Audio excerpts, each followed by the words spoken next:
here too. All right. Okay. Just pressing the button so that it mutes. Are we live? Oh, yeah. Totally Okay. live. We are live. We're dying live. So welcome to welcome to Trampled Underfoot podcast. We're live on YouTube, and we have a show that comes out this one on Spreaker and all podcast catchers every Tuesday at 5 a.m. in the morning. Except this Tuesday, I actually pressed the button because we had an issue where it stalled when I scheduled it. And early that morning, I had to. I don't know if you realized that or not when you came up on there to see. No, I didn't, because you got to remember, you're 3 hours ahead of me. So 5 o'clock your time is 2 in the morning my time, and no, I was not up. Well, I went to share it on the sites, and I said, "Well, heck, why can't it's?" Because it was in hiding. It didn't upload properly. The maybe we shouldn't even mention this, but just the same, we're always at 5 o'clock, barring any incredible thing. But it comes out Tuesdays, and it's trampledunderfootpodcast.com. So, with that said, I want to mention a couple of strange things, or not strange things at first, but a couple of things, and see what you think. Oh, okay. So, the first one up is this is my question to you. Who was the representative of Publishers Clearinghouse for many years? Oh, wow. You mean on like TV commercials? Yeah. Oh, wow. Who was the guy? Who was the guy? Publishers Clearinghouse.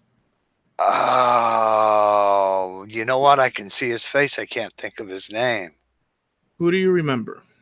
You can't type it or anything because this is sort of part of the thing. No, hands are right here. They're not leaving my arms. Oh my gosh. He was on. Well, I can't say, so I don't want to. Is it someone notable, or I don't know. I don't remember. I'm getting flashes, but when I try to link names, no, it's not him. It's not them. It's not them. I don't know. Clearinghouse. Remember that everybody go wild about that. Or it's just extra mail in the yeah, exactly. It was just a way to get you to buy magazine subscriptions. Interesting. Well, it wasn't the reaction I expected. I expected you to promptly say the name. So I'll just say it, yeah? Yeah, go for it. Who was it? Did you ever think of Ed McMahon? No, I didn't, actually. I knew he did Alpo commercials, but I didn't know he did Publishers Clearinghouse. No. Well, he didn't. But okay.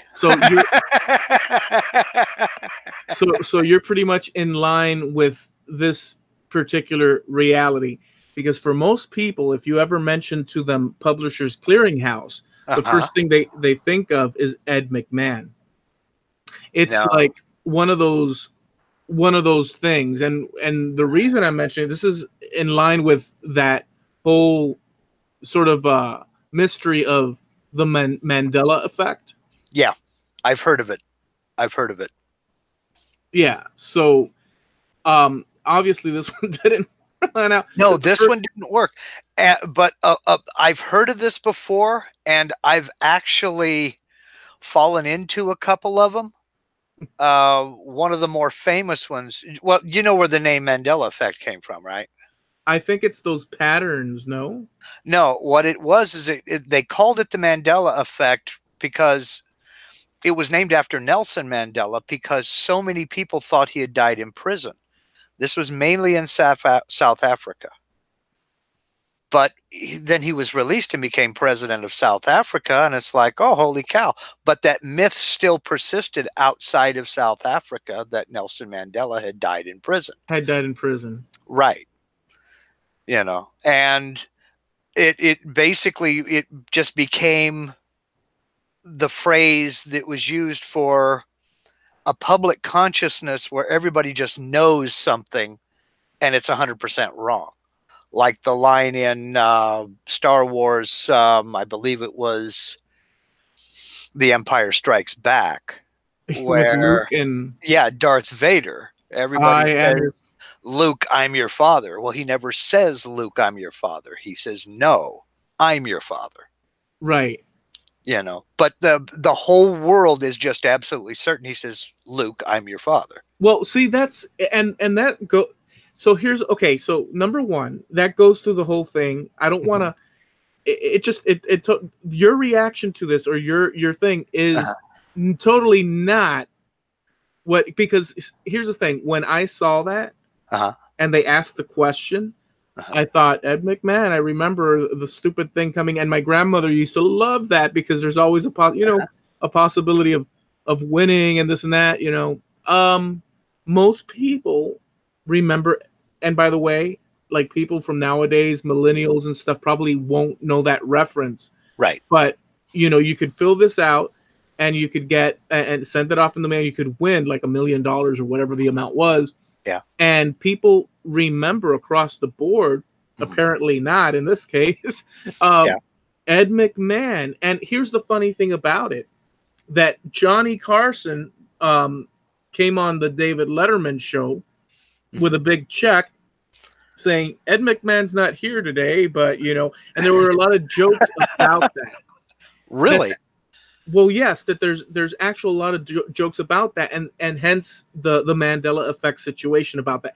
But here's the thing, on Publishers Clearinghouse, it's been such a problem that they actually have a Q&A thing and answers to questions mostly asked, and it says no, Ed McMahon was never part of a representative of Publishers or hired by Publishers Clearinghouse, but he was part of a competitor. Oh. But people remember the competitors, by the way, defunct now, and Publishers Clearinghouse is not. But Ed McMahon has been forever attached in people's memory, except for you, yours. Yeah. No, I'd never heard that one. I had never heard that one. Most of the stuff that I've heard when it comes to the Mandela Effect is pretty benign. Like the Star Wars with the Luke, I'm your father thing. And another big one is the movie Casablanca. Everybody thinks Humphrey Bogart says, play it again, Sam. He never says that. He says, play it, Sam. You played it for her. You can play it for me. Play it.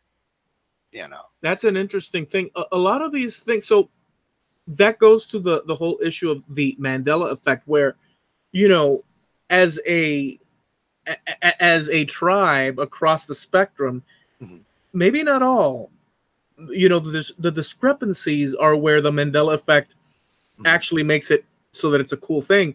But there's discrepancies in what people remember across the board, and they could swear by it, and yet it's not fact. And that just goes to show how our brains work funny things on us. Yeah. And if you hear something often enough, you actually start believing it. You can remember, oh yeah, I remember that. No, you don't, because it never happened. Well, there's one. Well, yeah, there's one about like We Are the Champions by Queen. I think you've heard that one, yeah? Oh yeah. Many, many times. At the end of We Are the Champions,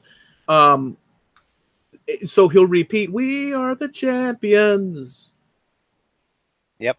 And a lot of people think that it goes, of the world, and his voice disappears, and that's the end of the song. Nope. But, well, a lot of people think that that's how the song ends. But in fact, what we know now is, or what we've always known, but I guess a lot of people just, is that we are the champion, and it stops. And it doesn't say of the world at the end. It just stops there. It ends with that double note, dun dun. Then that's it. Well, so within the Mandela Effect situation, is it that we're correct because that's how we remember it, or are the other people correct and are there alternate sort of realities to it? And that's where the mystery comes in. But when in fact, maybe more than likely, reasonably, it's that it's selective, the memory and whatnot of people. I think that's more or less what it is. Now, there is one segment. In fact, I think it's at the end of the first time he sings that chorus where his voice does fade out, like he's, you know, in a tunnel, and he's getting further and further away from the microphone. So maybe people are projecting that towards the end.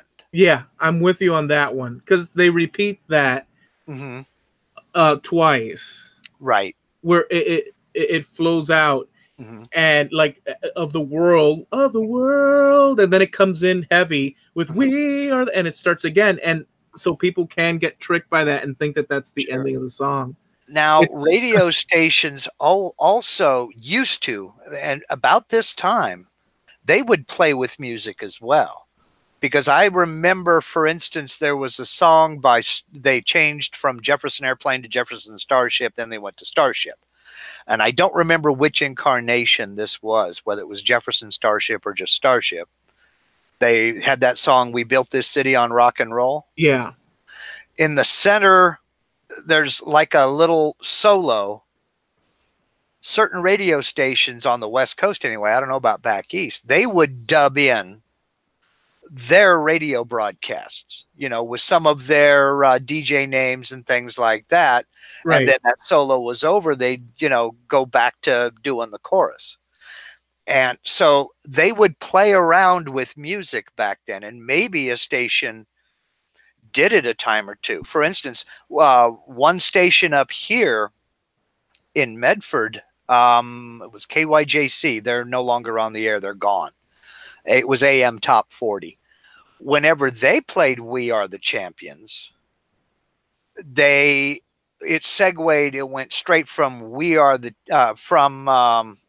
no, what was the one just before We Are the Champions? The other one. Boom, boom, smash. Boom, boom, smash. I can't remember the name of it. Another One Bites the Dust? No. Buddy, you're we will rock you. They would play We Will Rock You and segue straight into We Are the Champions. So for the longest time, I thought that was all one tune. Yeah, because those were two. They were butted together. Yeah, exactly. And they also did that with, but this was legitimate. The group Soft Cell had a tune called Tainted Love. Yeah. There was an extended version where they segued into Where Did Our Love Go by Diana Ross, then back into Tainted Love. Yeah. And I thought that was the only version out there for a long, long time, because that's all this station ever played, was that version. So I don't know, is that Mandela effect or what, but I was real surprised the first time I heard We Are the Champions or We Will Rock You separately. There's a lot of different examples that are very interesting, because it makes you think back and into your memory bank and sort of figure out, well, which one am I? Am I the crazy Mandela effect, alternate reality, or am I on this, plane of existence here? Okay, so last time we started a thing that I don't know if you want to continue with it, but it's this day in history. Okay. And so when this comes out, it's going to be the 12th, March 12th. Okay. And I've got a few listed here, and I guess we'll rapid fire them. Okay, sure. So March 12th, this day in history, we'll start with, let me see here, let me go down. So in 1894, March 12th, 1894, Coca-Cola begins selling the first bottles in Vicksburg, Mississippi. 1894. So that was just right at the time of the Great Binge. So it undoubtedly still had the coca leaves in it. It was the beginning of it. It's an amazing thing. 1894, dude. That makes that company, 119 years. 120 something. Yeah. 120 something years old. Yeah. That's insane. 125 this year. So Wow. yeah, it's incredible. And by the way, it tastes great. Yeah. Well, yeah. Well, I don't know. I like. I'm a Pepsi guy. Oh boy. And I just cheesed off half of the listeners if I say Pepsi. Yes, Oh, I'm from but the for West sure. Coast. I'm from the West Coast. Deal with it.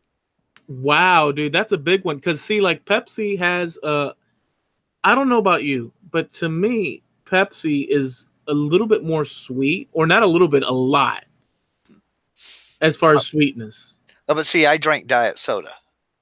Okay. So it to me, there's a little bit more carbonation in Pepsi, and it has kind of a lemon taste to it to me as compared to Coca-Cola. I just prefer the taste of it. Now, if I'm out and about and I get something at a restaurant, if I want a Coke with it, whatever they have is fine. I will drink Coke or Pepsi. It really doesn't matter. But if I'm in the store buying it, I will pass the aisle of Coke to get to Pepsi. You know, it's funny because I'm one of those guys that I don't like alternate non-branded, no name alternatives of the official, like with Coca-Cola. And I'm not saying that about Pepsi. I'm just saying that down the line you'll have, like, I guess the boy, I don't even, what's the one with the R? RC Cola? Yeah, RC Cola. I'm not too. Oh boy, you couldn't be from the South and not like RC Cola. You had to get an RC Cola and a moon pie. No, I don't hate RC Cola. I like Coca-Cola. Yeah. But so the RC isn't quite there, and there's a bunch of other ones. But the Publix brand, I don't know why. Like No Name Bobo, Publix brand cola, I'm down with the plan, and it's not the same taste. With colas are completely different. Everybody's got their own formula, and no two taste the same. Coke is different from Pepsi, which is different from RC, which is, I don't know if you remember Double Cola from a few years back. I don't. They were all different. We have a regional brand out here called Shasta. It's a West Coast brand made in California, but it's sold in supermarkets all up and down the West Coast. And its cola is different. Now, the other flavors like lemon lime, 7-Up, Sprite, I couldn't tell you the difference. Ginger ales, I couldn't tell you the difference. Orange sodas, I don't care. But I'm fond of Canada Dry. I like Canada Dry better than the other ones. I know Canada Dry is it has ginger. But like a Sprite or a 7-Up, well, they're kind of like lemon lime. Yeah. But you have Sierra Mist, and you have 7-Up, and you have Sprite, Mountain Dew, and they're all basically the same thing. Mountain Dew's got a different flavor to it. Yeah, you're right. It has nothing to do. Although it's there's some lemon going on in there. No. Yeah. There's a little bit in there. It's kind of like a combination of, you remember Quench and Squirt? Yeah. They were basically carbonated grapefruit juice. Well, there's a little bit of that in Mountain Dew as well. It's kind of like a lemon lime grapefruit citrusy kind of mystical potato head groove thing, all mixed up with their own special formulas. But so 1894 Coca-Cola. So that's notable, and that's Vicksburg, Mississippi. So that's a pretty cool. Now going up through the years, coming this way in 1912, and we've got an interesting one after this one, but in 1912, and that's March 12th of 1912, the Girl Scouts of America was founded. Oh, okay, cool. So that's a cool thing. Now, following that, in 1922, March 12th, 1922, get this one, and we were talking about him before, Gandhi was arrested in India. The British government had arrested Gandhi, who had always preached passive resistance to British rule, and he had a massive following, and there was a civil uprising, and he was arrested. That not long after he started his hunger strike then. He was, apparently. yeah, they were trying to get independence from Britain. That's for sure. And he basically, I mean, he showed the whole world how to do it and how to do it right.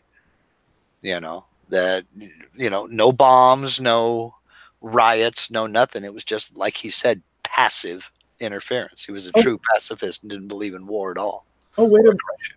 wait a second. It wasn't Gandhi. We were talking about Nelson Mandela. Not. I was thinking in the in those civil activist type ways. Gandhi is not Mandela, and vice versa. No. But in the last episode, or 2 weeks ago, whenever we were talking about Gandhi, and when you started this, he started a hunger strike. So Okay, just a little while after his hunger strike that he. so let's move up the timeline. We'll do a few more, and just to get Okay. this part, just so that we have this bit. But in 1959, on this day, Hawaii is admitted as the 50th state Yeah. in the U.S. That's right. This is Hawaii Day. I forgot about that. Yep. And you Yeah. lived there for a while.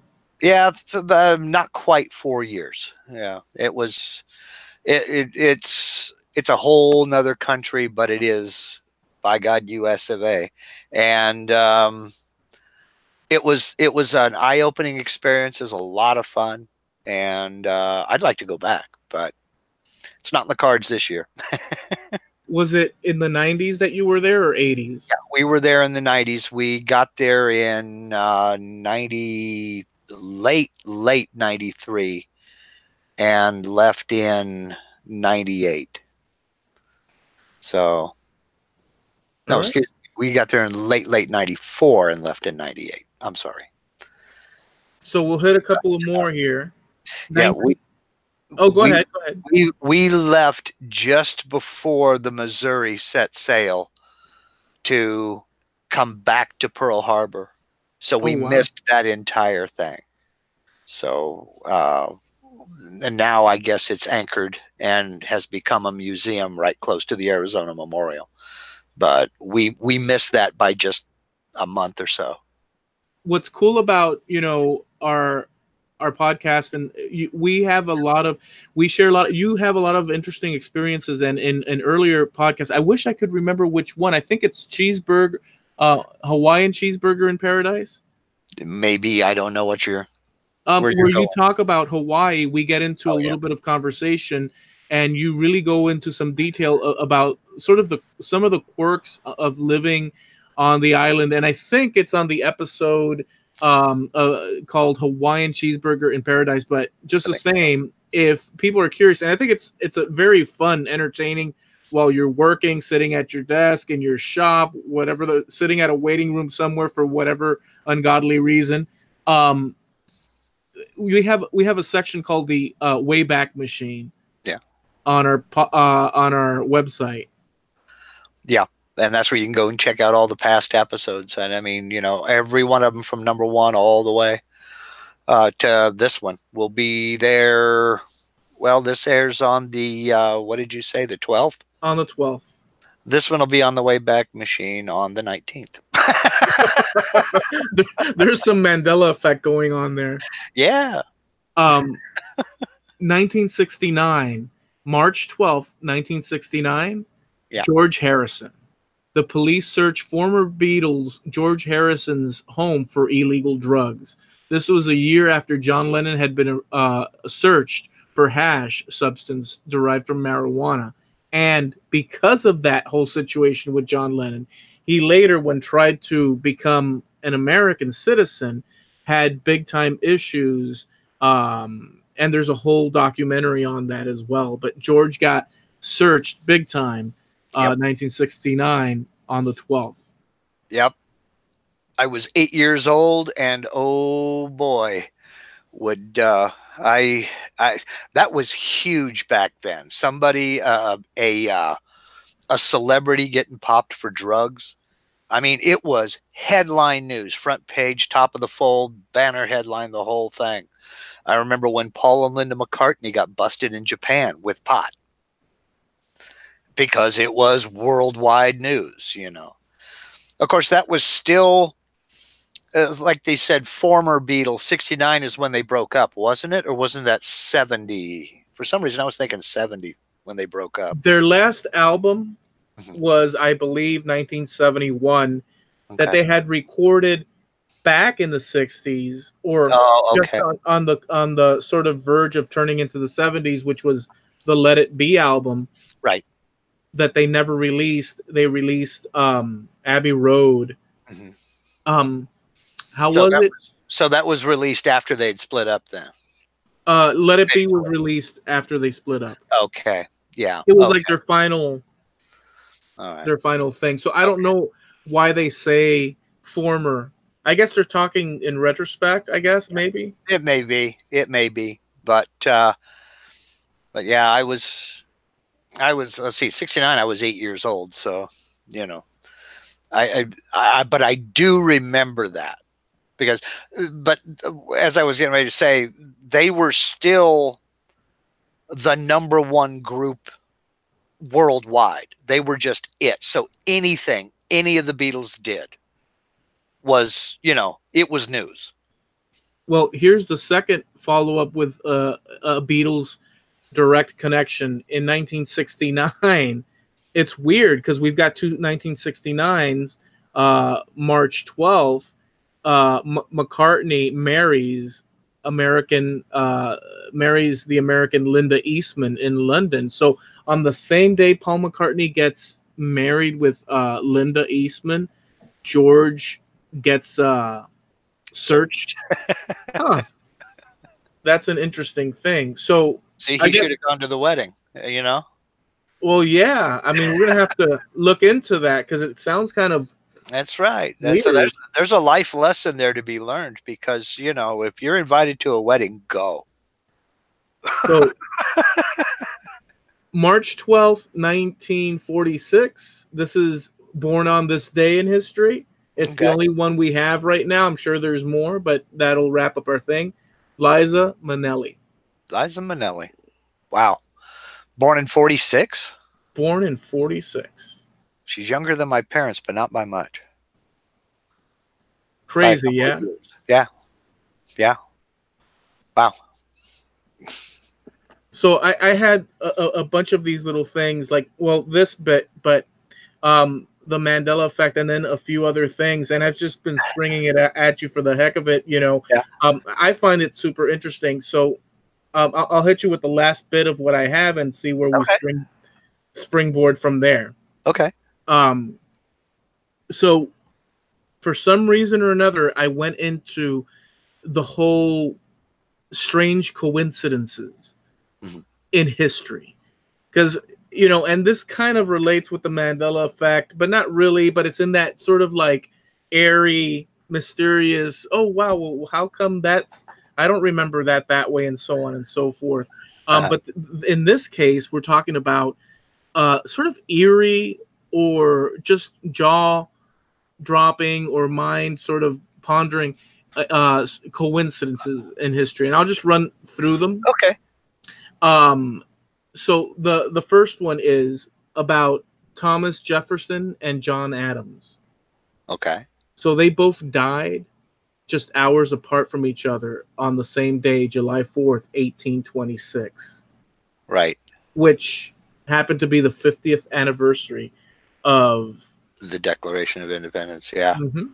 Yeah, I had heard that one before, and if I'm not mistaken, Adams died first, didn't he? Boy, I'm not sure. And I thought Adams died first. I don't. It says here the 83-year-old Jefferson passed away at his Virginia estate, Monticello. And it says the 90-year-old Adams, on his own deathbed in Quincy, Massachusetts, unaware of his friend's death, whispered a few last words, and it says sadly mistaken in I don't know. Thomas Jefferson survives. So that's historical. Okay, yeah, and that's what I was going to bring up because, but I had them twisted. That Jefferson, I thought Adams died first, and Jefferson said Adams outlived me. Huh. But I had it backwards, and I had quote slightly wrong. But go ahead. So here's another one that's very, I don't want to say weird, but to me it's just super cool. So less than 2 years before John Wilkes Booth killed Abraham Lincoln, 2 years before, Booth's brother Edwin saved the life of Lincoln's eldest son, Robert. I'd never heard that before. Finally. Because I never heard that. Finally, because you've been a tough one, man. I thought I'm a history buff, man. I'm a history buff. I thought I had Ed McMahon in the bag. No. See, and that's a strange one because I never would have thought of Ed McMahon. I know he did life insurance, but I don't remember him doing anything like the Publishers Clearinghouse at all. He did life insurance. He did Alpo dog food. And he may have done a couple of other things that I just don't remember what they were. But I'm a cultural infidel, man. But no, I'd never heard that John Wilkes Booth's brother saved Lincoln's oldest son's life. I'd never heard that. Yep. Wow. Okay, so he saved Lincoln's brother, right? And his brother's name was Robert. Oh, it was his brother. Okay. All right. Right. Okay. John Wilkes Booth kills Lincoln, but a few years before, he saves his brother. Let's see. Less than 2 years before John Wilkes Booth kills Abraham Lincoln, Booth's brother Edwin saves the life of Lincoln's eldest son, Robert. Okay. So it's his son. So speaking of his son, Lincoln's son, Robert. Now it gets more tangled up. Robert Lincoln was on the scene of not one or two, but 3 different presidential assassinations. Robert Lincoln was? Robert Lincoln was. Well, obviously, Abraham. Who else? Well, it says that less than a month after sitting at his father's deathbed in April of 1865, Robert Todd Lincoln resigned his U.S. Army commission and moved to Chicago with his mom. And it says here he remained active in politics. He became the Secretary of War in the administration of James Garfield. Yep. In like 1881, and that July, Lincoln was at the railroad station in Washington, ready to travel to New Jersey with Garfield. And Garfield had been in office for less than a couple of months before their train took off from the station. Some delusional, disgruntled officer, he went and tried to shoot Garfield in the back. Actually, he did. The president died of complications from the wound 2 months later, dude. Yeah. And that's the first one, I guess. The second one is in 1901. President William McKinley invited Lincoln to Buffalo. Yeah, it's really weird. Lincoln arrives, and the event was already in progress, and he was heading to meet the president when an anarchist fatally shot McKinley in the chest and abdomen in front of like a crowd of bystanders. And so Lincoln was there for that one as well. Jeez. Man, is that weird or what? How did this guy keep getting invited to stuff? The first one's an accident. The second one is coincidence. The third one, that's a trend. It'd be like, love you, Robert, mean it. But no more visits to the White House. All right. So that's that part. And now here's a sort of World War II one. And this one blew my mind. So the Civil War began in Wilmer McLean's front yard and ended in his front parlor. Now, I don't know if you know who Wilmer McLean is.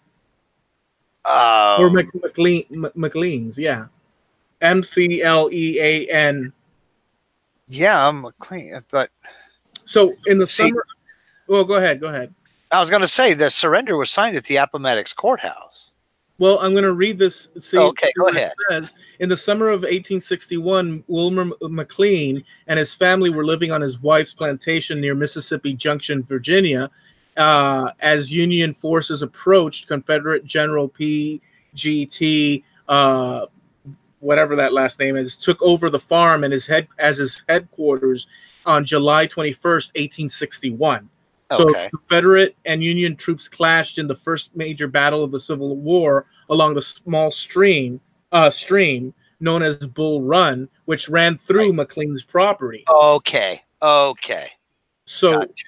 A second major battle, the Second Battle of Bull Run, took place on the same ground in August of 1862. By the end of 1863, McLean and his family had relocated to a small hamlet. And so like some 120 miles southwest in Manassas Junction. So I'm trying to find where, so here we go. So Lee surrendered his army of North Virginia to Grant in McLean's parlor, which Union troops later stripped for memories of the historic occasion. McLean put the surrender house on the market a year later. He wanted to return to Manassas, where he did do that in 1867. So that property began and started the Civil War, apparently, as we're reading it. Well, it was two different properties, though, right?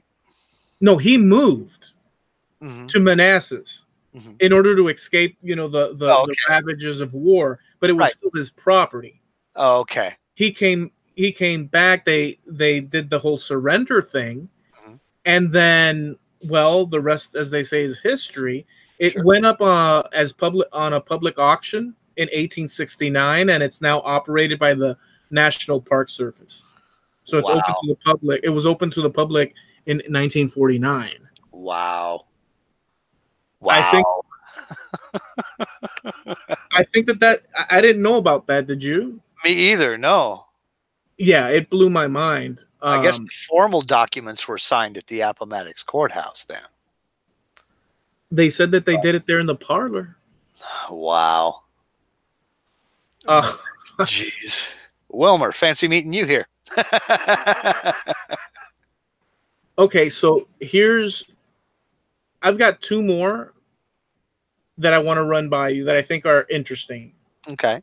So this one is, there was a lady. She was born in Argentina to Irish immigrants, and they called her Miss Unsinkable, Violet Jessup. Her last name was Jessup. And she was on board 3 different gigantic sister ships of the type, or she was on board of 3 different giant ships: the Titanic, the Olympic, and the Britannic. And disaster struck all of them, and she survived all of them. And they call her Miss Unsinkable, dude. Wow. I didn't know about that. It's like, you sure you're going to get on my boat? Her name is on the passenger list. I'm not going. Nope. I'm not going. She survived. That's, or if you find out she's on board, you hang with her. Well, yeah. I mean, for goodness sakes, dude, could you imagine? 3 different, and these are life-changing, sort of like historical, and she survives them. I don't know. Yeah. So this is the last one. Okay. And the last one is a little bit weird, and it was kind of like the one that I wanted to really drive home, because I think it's such an interesting thing. So Edgar Allan Poe. Okay. He only wrote one novel. Okay. Like one full fledged thing. Yeah. And it was about a ship being stranded, basically. Okay. And I can't. It's called The Narrative of Arthur Gordon of Nantucket. Okay. Okay. And so here's the thing. He writes this book, and it's about sailors going off to sea, and they get stranded and they get hungry, and they decide to eat their ship hand because they have no choice. Right. So I think they draw straws or something like that, and they have to eat one person or they all die. Right. Which is a very macabre Mm-hmm. Edgar Allan Poe sort of story. He was twisted. He had problems. So, but here's the thing about this very creepy situation. The guy that they ate in his novel, Mm-hmm. that he, like, it's obviously a work of fiction, right? Yeah. The cabin boy, his name was Richard Parker. Okay. Right? So that was all well and done. And about 46 years later, there was an actual boat that ran into trouble, and they were getting hungry. They drew straws, and the guy that lost that one, that was going to get eaten by the rest of the crew, his name was Richard Parker. Richard Parker. Oh, Jesus. and that is Yeah. actually, like, that's actually like the New York Times that you can look at and verify that. Oh, that's just sent a chill. That's creepy. They were brought to trial Uh-huh.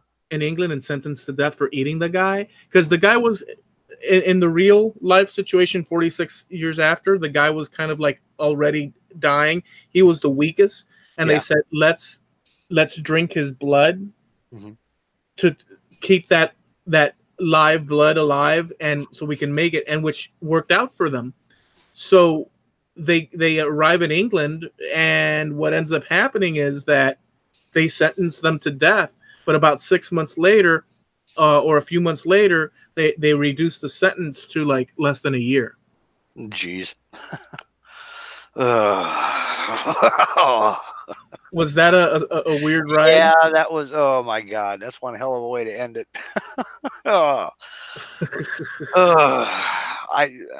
There was one that it wasn't as dramatic as any of those, but there's one that I remember, and I wish I could remember the guy's name. This is really unprepared, and it'll probably get edited out of the podcast. But there was a Japanese businessman during World War II who was in Hiroshima on business the day the atomic bomb fell. And, you know, he was burned and everything, and he was treated.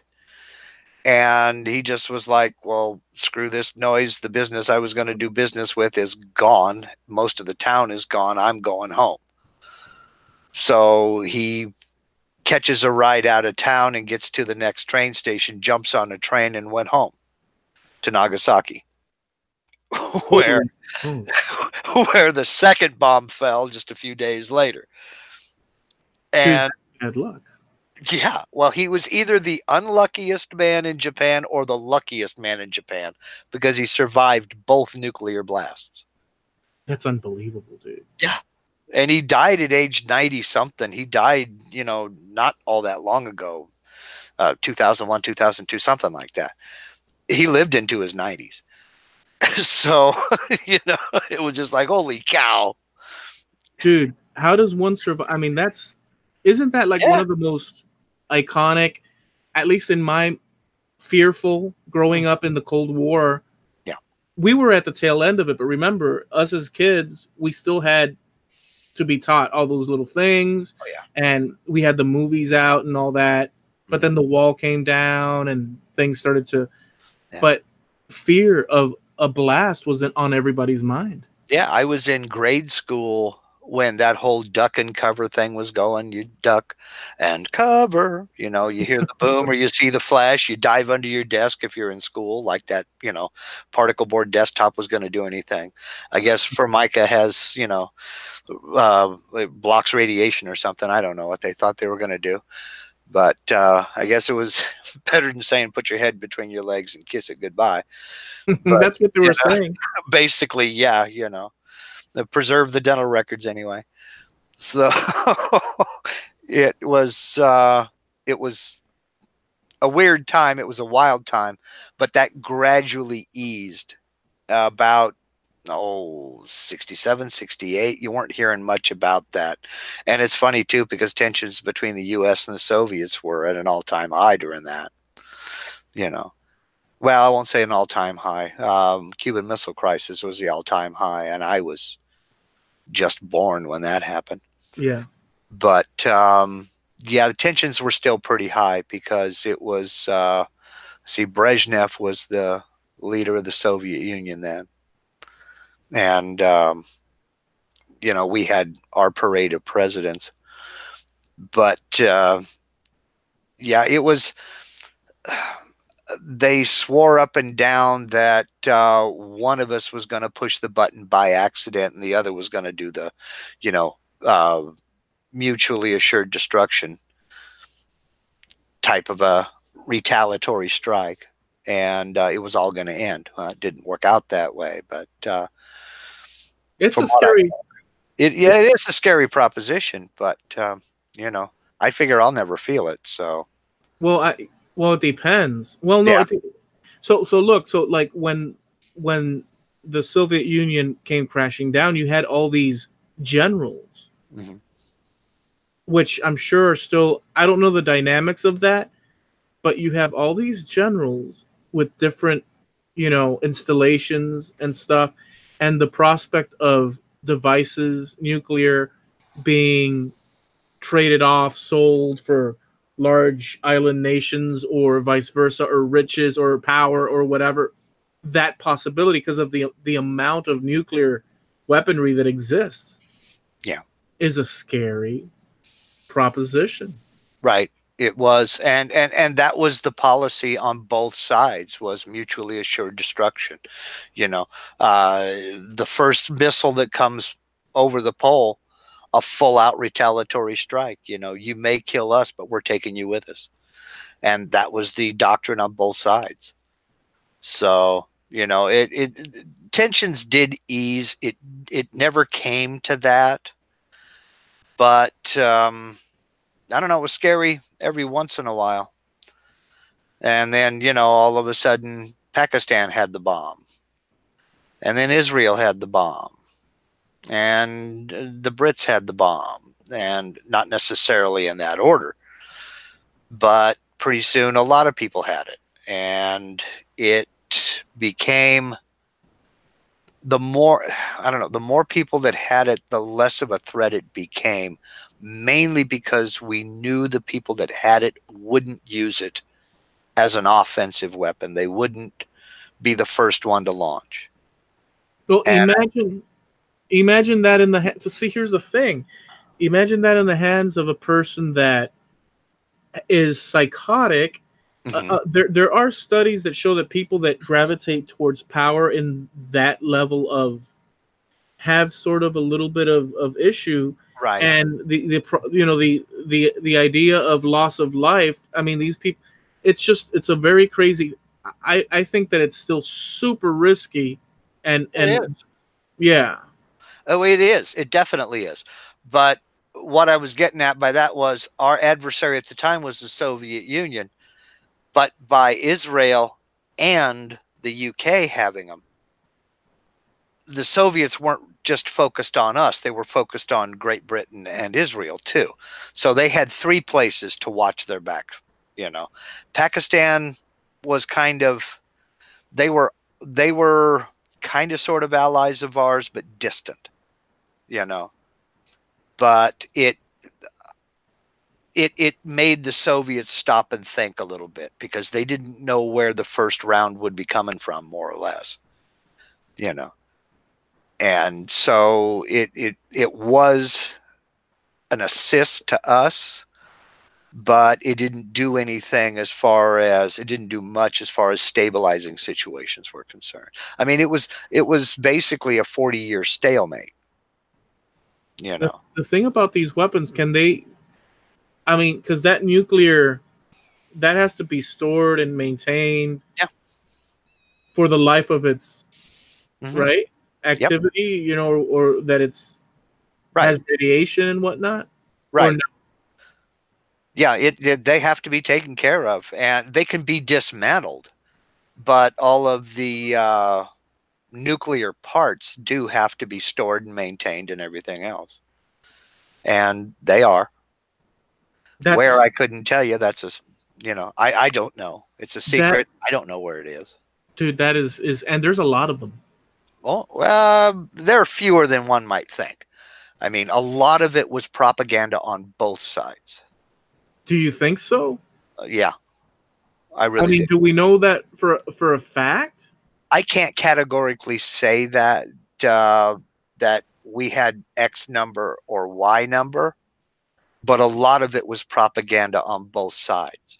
Because if I were just see, I don't know, because if I were a country defending my country against others, and I had the ability to propagate, I would say we're going to have one ready for this city. We're going to have two for that. This installation over here. We're going to have some over here for underwater. We're going to have over. I'm going to set it up, thinking in their thinking in like a very evil mentality. And it's not evil at the end of the day if you justify the fact that you're protecting your own.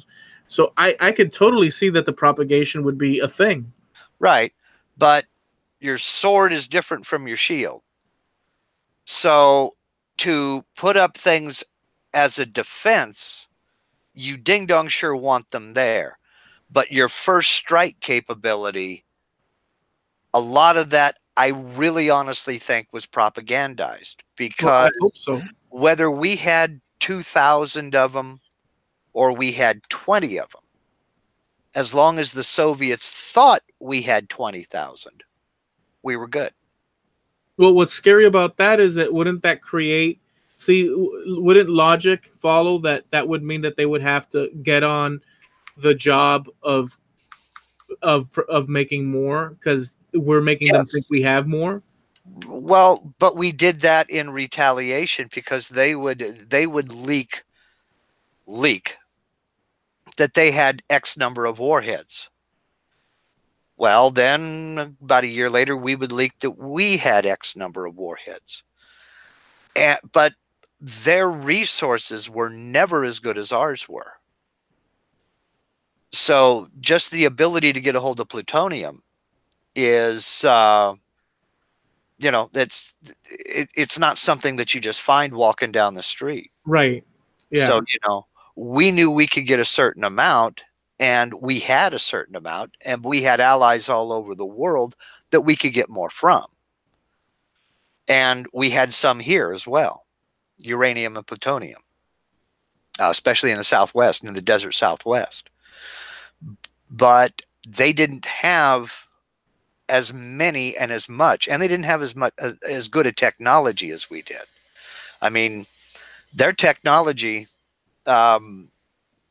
was still probably about 20 years behind ours, which is why for the longest time it was illegal to sell certain things to the Russians. I mean, still in some, if you look in old computer software, you will find in like terms of service and stuff like that, it'll say there's limitations. You can't sell it to certain countries, and it's some of the most benign stuff. But our technology was always better than theirs. Our resources were always were not as limited as theirs were. So it's possible when they said we had 2,000 warheads, they were serious. But I really honestly think a lot of that was just propaganda to counteract their propaganda. Nobody ever went on TV and said we have 2,000 missiles, but you could leak certain things in certain places or position certain key pieces of evidence that would lead them to come to that conclusion. Right. And the CIA was masters at that. You know, they took a lot of heat for falsifying information and this, that, and the other. But that's what it was for. It was planted information that was designed to throw them off. You know. Well, taking this in within the conversation, Mm-hmm. just as an aside within it, if you know how they always say that the government is always 10, 20, 30 years ahead in technology than the rest of the population that we see. They say this. Yeah. You've heard that said, yeah? I've heard that said, and I don't think it's true, but yeah. Okay. Well, but at the same time, they have to be ahead at some degree, no? I'm sure. In some ways, I'm sure they are. But when you figure how many people we have employed by the government who are in research and development versus how many people are involved in research and development by private firms who would love to invent the next great thing and sell it to the government. I mean, there are many, many, many, many more private companies working to develop certain things to sell to the government than there are government programs trying to develop a certain technology. Because the government is inefficient, as you well know. Government is inefficient when it comes to creating much of anything. Well, they hire and contract, and they make deals for certain projects. Right. Sure. Boeing, right. Like everyone down the line. The scientists that they took from Germany, that ended up on working with NASA, and some of them went to Russia as well. And right, but a private company that can pay more than the government is willing to pay is going to get the best and brightest to work on their project. You know, and it's mainly because of our priorities. Our priorities have changed a lot. I mean, look at SpaceX versus NASA. You know, SpaceX has come a lot further, a lot faster than NASA ever could, because they're not encumbered by a bureaucracy. They have a board of directors they have to satisfy. They don't have an entire chain of command and federal bureaucracy they have to satisfy. Well, I was gonna say that if you think of, I was gonna say this, but it's kind of like, so I'll say it in this fashion. If you think of the technology, in our case with the woodworking and making of things like router CNCs or CNCs in general, you think of these things, you know, be it, you know, the lasers and whatnot, right? All the things that you see people having and stuff. It's like, so I'm sure that they have, you know, things that are much more potent and stuff already in waiting.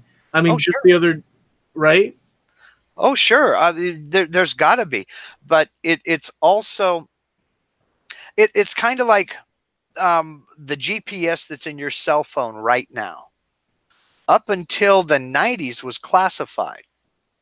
They didn't want the general population to have it. The Navy especially didn't want the general population to have it. But they had it? No, the general population didn't have it until the very late 90s. No. Oh yeah, they had it. They had it. They had it for several years. But could you say, just out of curiosity, let me get this here. Could you say that if we were to go back to the 1970s, let's say, and I'm walking around with a cell, let's say you and I are transported back to the 1970s, and we have these two cell phones that can turn on, and we have the screen with, you know, things that we can look up and all that. I'm sure that this would be alien to even to the secret, right? Oh yeah, it would. Well, it would be alien to the overwhelming majority of the population, but there were cellular phones back in the 70s in people's cars. It's just that there were limited areas. I mean, cellular phones are not really all that new. I mean, a couple of episodes back, I was telling you about that old Bill Bixby TV series called The Magician, where he was a magician, a performing magician, but who also did detective private eye things, you know. I remember this was in the 70s. He had a phone in his car, and it was a handset telephone, and he'd have to call a mobile operator to place a call. Yeah. But I always thought that having a phone in the car would be one of the coolest things in the world. And I'm 15, 16 years old. Yeah. So, you know, but what I they mean by were around back then, but no, having that kind of a smartphone, no, that yeah, it would be completely alien. that would blow their freaking mind. I mean, so I guess what I'm trying to say is that from this point, so from there then to where we're at now, you can literally say that we're living in futuristic the Jetsons, not quite, Yeah. but you know, in comparison, nobody, and I know we've talked about this, but I guess since we're kind of roundabout, Yeah. nobody would, I mean, there's no way people would think, No. oh yeah, all of us would have phones that we could place on our ears without them being connected and in the size of them. Yeah. Well, just the digital camera that's on your phone. I remember when digital cameras were first put on flip phones, and I thought, what idiot thought that a camera would be a good thing to put on a telephone? That's the stupidest thing in the world. Of course, the technology wasn't very good at the time. It was in its infancy. Now I can't imagine not having that camera. Oh my goodness, yeah. But digital cameras have been around since the late 60s, early 70s. They were patented by Kodak. The problem was they were so huge and weighed so much, the picture quality wasn't very good, and you could only look at the picture on a TV screen. You couldn't even print it. So it wasn't seen as anything of real value, but they patented the technology, put it on the shelf, and there it sat until the charge coupled device came along, and then everything suddenly got instantly smaller, and then it was a viable thing. And now we have digital cameras. Another strange thing about all that is like TV shows that were futuristic back in the day, like let's say Star Trek, where they have all these little like the flip, I guess I don't know what you call communicator, them. Yeah, they're communicators and stuff, and you know, you would think, I don't know about them looking to the future, but us looking at it now, you would think that that's so passe, and I guess there's some of that.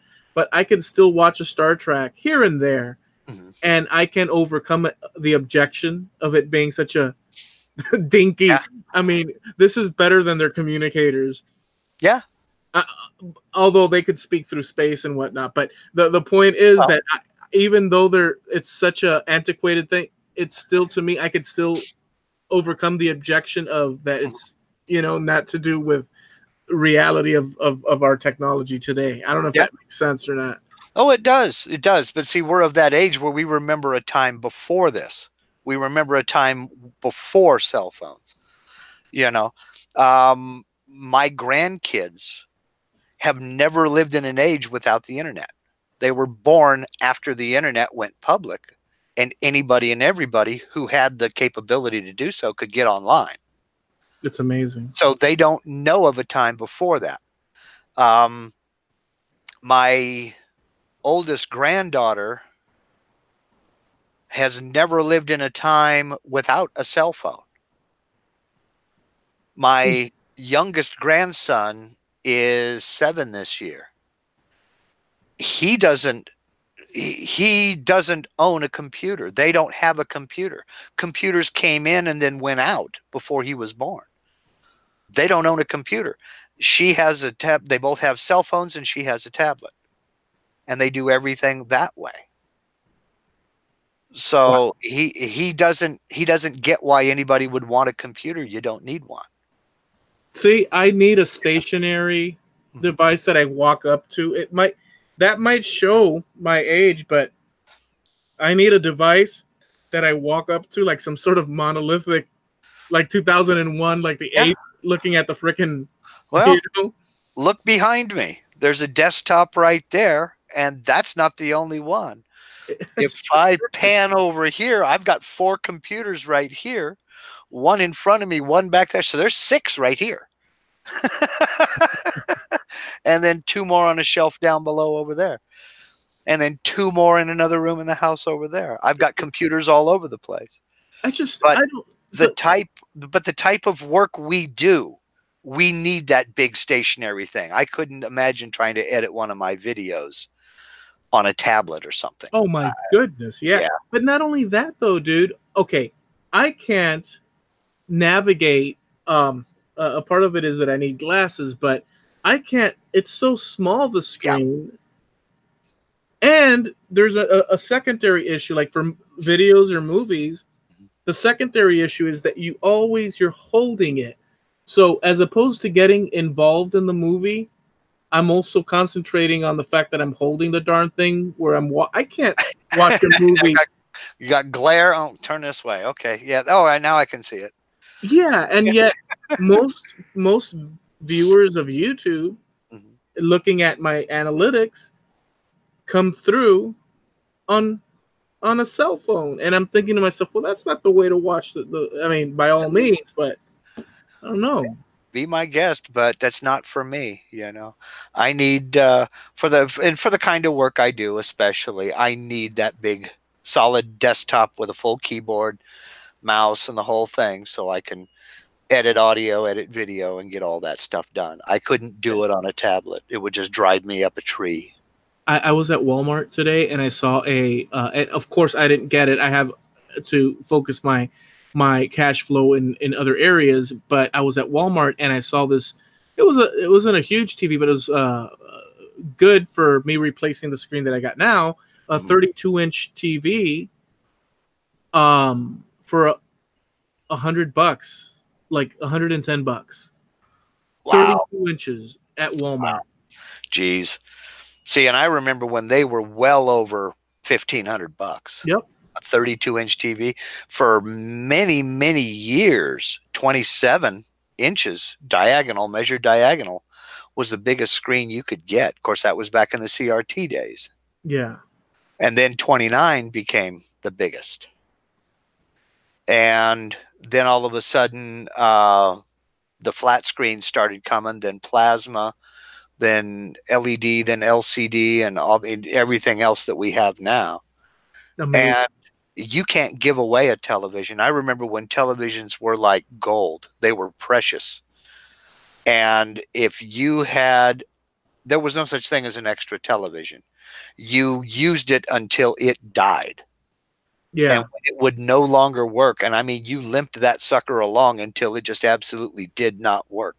There were people that, did you watch this on Channel 7 last night? No, we don't get Channel 7. What do you mean you don't get Channel 7? Our TV, the knob is messed up. We can get 2 and 4, and that's it. Once you get a new TV, well, this one still works. Yeah, but you can't watch Channel 7 or 11. So it still works. When I was growing up, and I was born in the 70s, and as the 70s went into the 80s, I always had a TV, and it was a black TV that my father had. My dad was a TV repairman during that time. He was an electrician, but he worked at a shop in Little Havana, and they'd sit, like they had a table workbench on the right and left of that room, a long sort of a shotgun room. And they'd have all the TVs propped there, and they'd bust open the TVs, and they'd be changing and fixing all sorts of stuff. And I found it amazing. I'd go there when I didn't have school. But he put a little TV. I'm sure he Frankenstein stuff. He put a little black and white TV. I had black and white TV until like up to some point in the mid to late 80s, and then we changed for my room. They had color TV in their room. My parents did. But I had a little black and white, and I'd see all the shows in this little cartoons, everything in this little TV. Yeah. But it was my TV, and that was like a little connection thing. I mean, it was a big deal to have a TV. Oh, it was huge in your room. It was huge, and I didn't. And we've talked about this before. I didn't have a TV in any of my bedrooms until I was married to my current wife, and we were stationed in Georgia. We had one TV in the living room, and that was it. I never had a TV in my room when I was a kid. They were just too expensive. A TV was a huge investment, and now you can't give them away. I've got an old 19-inch CRT TV still in storage. It's perfectly good television. I just don't need it. Nobody I does. can't give it away. Nobody wants it. The thrift shops won't take it. It's just who's going to use, you know, you have flat screen TVs Yeah. that are basically flush with the wall. You can't beat that for any No. money. I've got it. We bought our last CRT TV. It's a 31-inch screen, big widescreen jobby. Yeah. We got it when it was still um, the first, maybe the second generation of the plasma screens. Yeah. And they were having a lot of problem with longevity. They just didn't last. And they were also like $4,500 They had bulk to them. for huge TV sets. And the salesman kept trying to, oh, cathode ray tubes are gone, man. They're old. And I'm like, yeah, and they're reliable. You know, I only want to buy this once because I was still of the old mindset. And it was an $800 TV, $800 for a CRT. It was high definition. It was all of that, widescreen, the whole thing, but it was CRT. Because I didn't want to pay $2,500 or $3,500 or more for a flat screen. You know, I bought my flat screen. It's a 50-inch. mm-hmm. That's sitting in my living room, and I only use it for hangouts when I'm working over there. I don't watch. Yeah. But it's been there for you. I bought mine at a place called Brandsmart USA, mm-hmm. which we have down here, and it's all electronics. It's a really good place. You could shop online as well, but not to do a commercial of it, but it's like a really cool electronics place. And I bought the floor model at a big discount years and years and years ago. Huh? Yeah. We got our the first TV that I remember my folks having was it was called it was a Kenmore Slimline TV. It was real shallow. It wasn't a real deep tube. And it was a 19-inch black and white console TV. And my parents got it when I was 2 or 3. It's the first TV I remember them having. And we used that up until I was 15, 16 maybe. And it finally died. And my mom and dad went out and got a color TV. So we're looking at 75 or 76, 77 before we got a color TV. Isn't it weird though that even the image size of the screen, it was like square. Yeah. It was that 4:3 resolution like a picture was. Yeah. You know.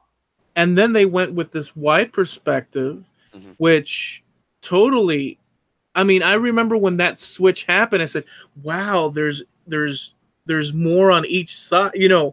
It's like going to the theater. Yeah. Well, do you remember that first? There was a movie. I don't know if you ever saw it, but I remember watching this where the guy walks in, because before, even in theaters, it was like not wide, and it was called CinemaScope, I think it was. Yeah. And then the guy comes up and says, "And now, ladies and gentlemen, we'd like to." I don't know if it was Paramount. I don't know what, but he pushes one finger to the side. He's like standing there, and then the screen in the theater widens up. Yep. Now you can see, you know, in every direction. It was like a big moment because now you have all this vision, all this viewing area. What do you do with it? Yep. Same thing happened with us with TVs. With TV sets, yeah. You had CinemaScope, VistaVision, and Cinerama, and all of them were real wide angle. And that's where they came up with the 16:9 aspect ratio that we're using for widescreens now. I prefer it. I do too. I always have. I don't think anybody would say, "Man, give me that 4:3 ratio." No, I need it. It's kind of like the old, you know, it was the 8x10 photograph laid in portrait. Yeah. Or laid in landscape, rather. That was what you had for a TV screen, and now we've got all the widescreens, and we can see the entire movie on our screen. It's amazing. Yeah. So, and then they experimented a little bit with Panavision, which was instead of a 70-degree field of view in the camera lens, you had 120 degree. Okay. So it was an even wider screen. And there were a few movies shot in it, Westerns mainly, some of the big epics that you could shoot outdoors. And it didn't go over very well. Theater owners resisted it because they didn't want to pay the expense of adding wider screens. So they focused it down and letterboxed it down to where the width fit on the screen they had now. But then it was so short, you know, people just didn't like it. Yeah. So it didn't last very long. Wow. Okay. Well, in Epcot Center here in Florida, at Epcot Center back in the 80s, I don't know when, I think it opened in the early 80s. I'm not sure when Epcot, but we were like there one of the first years it had opened. It was a big deal, and we went to Epcot. Because you could go to all the countries and see all the countries in Epcot Center. And in one of those areas, it was the Chinese or Japanese, it was like the China. They had this round building, and you'd walk in, and they had, I think it was, or it could have been the Old West. I can't, I'm sort of like trying to reach back in my memory. I'll have to investigate that. But you walk in, and everybody walks in, and all around the building on the inside is projected a movie. So anywhere you turn around, I think it was the Wild West. It was like the Coming of Age. I think it was that, or China overhead. And you just stand there and you're watching, and all the people walk. And looking back now from this perspective, that attraction would be completely inadequate and totally, it should be defunct, because you could see the different separations. I mean, they were using what they had at the time. And sure enough, for us, it was, wow, we're watching all these horses running around. You can turn your head around and see it. It's like 360 degrees. But nowadays, that would be the way it looked, would be a completely ridiculous just kind of clunky, missed it by that much. Yes. Type of a thing. Yes, exactly. So yeah, I'm with you there. And there's there was a lot of technology then that was tried and went away. Not long after stereo became affordable and more people started getting stereo, quadraphonic came out, because stereo wasn't enough. Having two speakers 6 feet apart wasn't enough. You had to have 4 speakers, 2 of them 6 feet apart in front of you, 2 of them 6 feet apart behind you, with separation, 6 feet of separation between the front and the rear, so that the music surrounded you. But they ran into a problem with that. It wasn't very popular. Number one, it was expensive. You had to buy special quadraphonic albums, and you only got that quadraphonic effect if you placed the speakers in just the right place and you sat right in the middle. Right. So if you had 4 people sitting side by side, you heard this side, the people over here heard this side, and the people over here heard that side, and the guys in the middle got the full effect. Yeah. So if you were listening to it by yourself, you were fine. But you get more than 2 people, and it kind of lost its effect. And like I said, it was doubly expensive. But it didn't last very long either. Quadraphonic just didn't hang around. When I was living in Kendall, I lived in an efficiency. I was working at the casino at the time, and I bought this huge TV. The ones with the mirrors, the red, green, and the big projection TVs. The projection TVs. Okay. And it was a big one. This was probably 2004, 2003, 4, 5, something like that. Okay. And I bought a surround sound system to go with it, because I was heavy into coming home or hanging out and watching movies and having that cinema experience. And dude, I've not repeated that since, but there was a little window where I had my place, and I had, the center speakers, the tweeters, I guess, and then the 2 front and left and right, and then 2 in the back, and then a bass, sitting on the floor. And I'd sit back and watching the movie and turn off all the lights, and it's like, it was such a great feeling. It sent you into a movie like sort of atmosphere. I've not repeated that since. Well, I kind of have, because I have that on my computer in the other room. Oh wow. We have a DVD home theater on a stereo rack. I'm one of the few people in the world that still have a stereo rack. I've got a 100-watt amplifier with the 5-disc CD changer and a DVD home theater on it.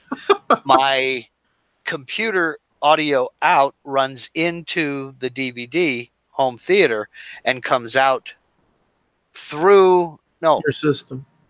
it comes out through the amplifier.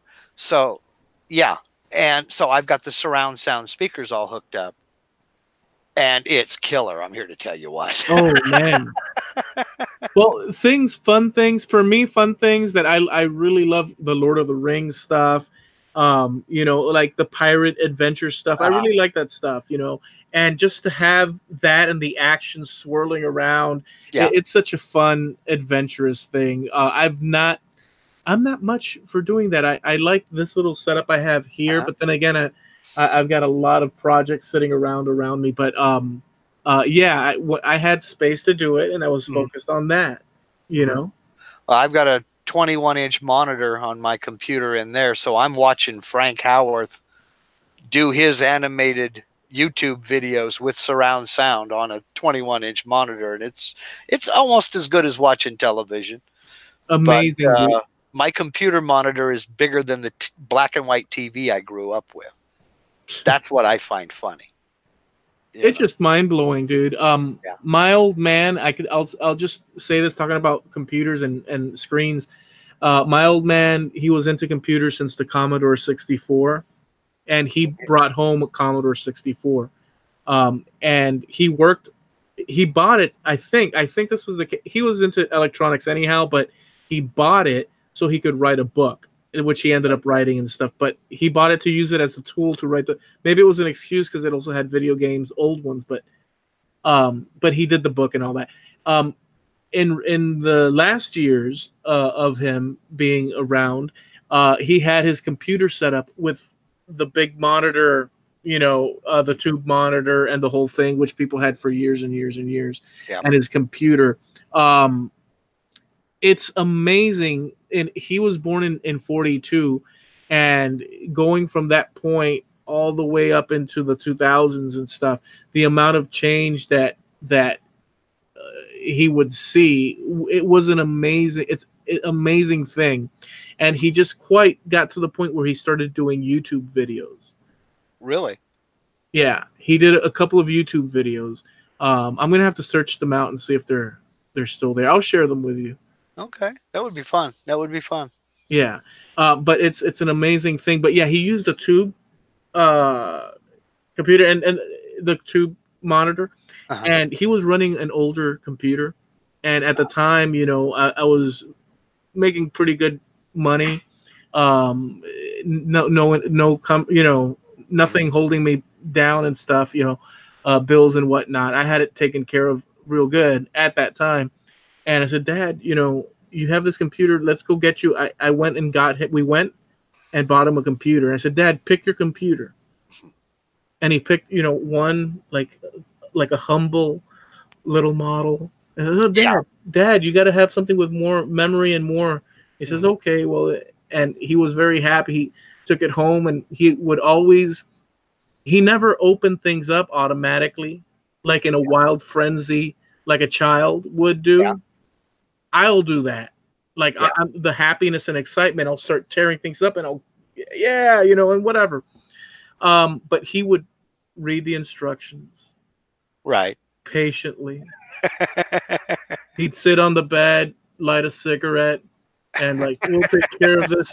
Let's read the. So I think for him, he enjoyed the slow reveal. Yeah, and that's process. Yeah.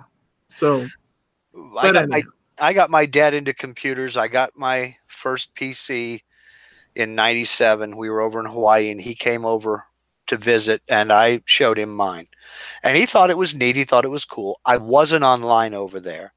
I was working with AutoCAD, but there were a few games that came loaded on the computer. I, you know, kind of showed him a few of them. He thought it was fun, and nothing really came of that.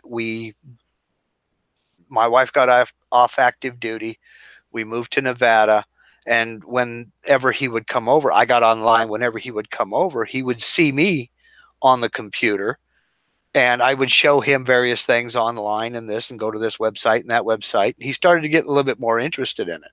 Well, we weren't making a whole heck of a lot of money.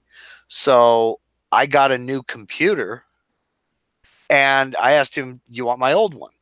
Sure. So I gave him my old one.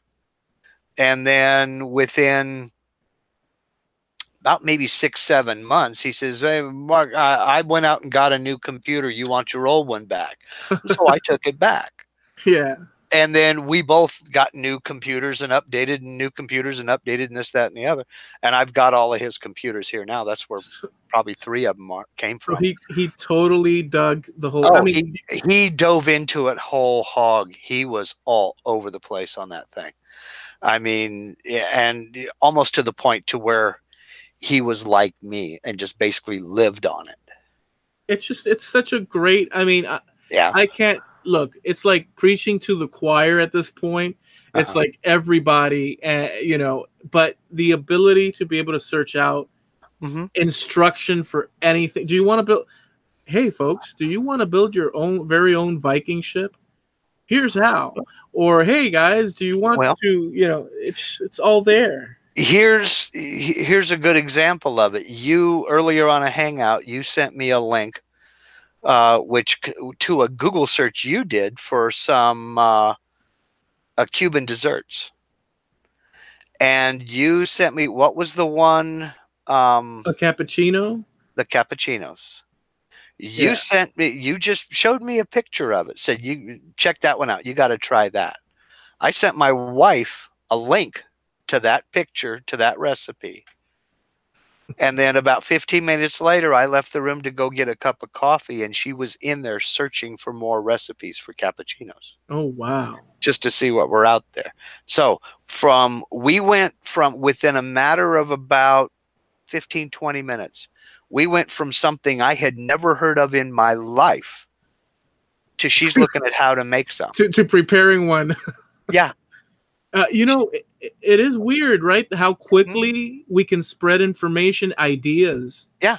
And I'd never heard of that in my life, but it looks good. So it's like, we got to try that. But dude, if I had to, so it's a very delicious, but if I had to give you the cream of the crop of desserts, and it's not Cuban, but it's typical here in Miami, but it's called tres leches. 3 milks. Okay. In Spanish, tres leches. That would be in my in my scoring system. The cream. It's a Nicaraguan dessert that will cause furious ecstasy repeatedly. Every bite you take, repeated, moments of ecstasy. It's so good, dude. It's like a pound cake that's drenched in. Is it? What's that? Condensed milk? I just looked at it right here, and this is living example. I'd never heard of it. Yeah. Okay. Yeah. You said tres leches, and I popped it into Google. I've got a recipe for it right here, and the only reason my wife doesn't have this right now is because I'm not on Facebook to send it to her. Okay, that one. But it's a sponge cake. Yeah. In some recipes, it's a butter cake soaked in 3 kinds of milk: evaporated milk, condensed milk, and heavy cream. It is to steal a page from your book. It is to die for. I had never said that before in my life, and you have never stopped saying it since. It was to die for. Oh my goodness! Yeah, it really is a good. It really is a good. So I would recommend that one above all other. Okay, so that's the cream of the crop, as you said. For my taste, as far as sweetness, it will. No pun intended. Yeah. It'll rocket ship you into like dessert ecstasy. Yeah. Yeah. Okay.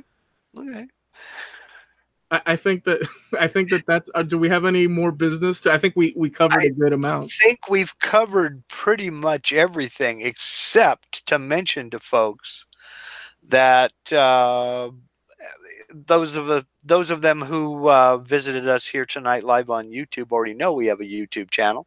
Yes. But those listening to us on the podcast, come on over to YouTube and look for Trampled Underfoot Podcast. We have exclusive videos that you won't see anywhere else. We have some of our past episodes posted, and more being posted when we think about it. And we also have a website, trampledunderfootpodcast.com. We have a contact us page. You can send us show suggestions. Tell us, did we get something wrong? Did we get it right? You know, crab at us. Let us know how we doing. You hate us. You love us. You're kind of meh. Let us know. We'd love to hear from you. But other than that, I think we've just about covered everything. All right. Well, we'll catch you guys next time. Later. Have a good night.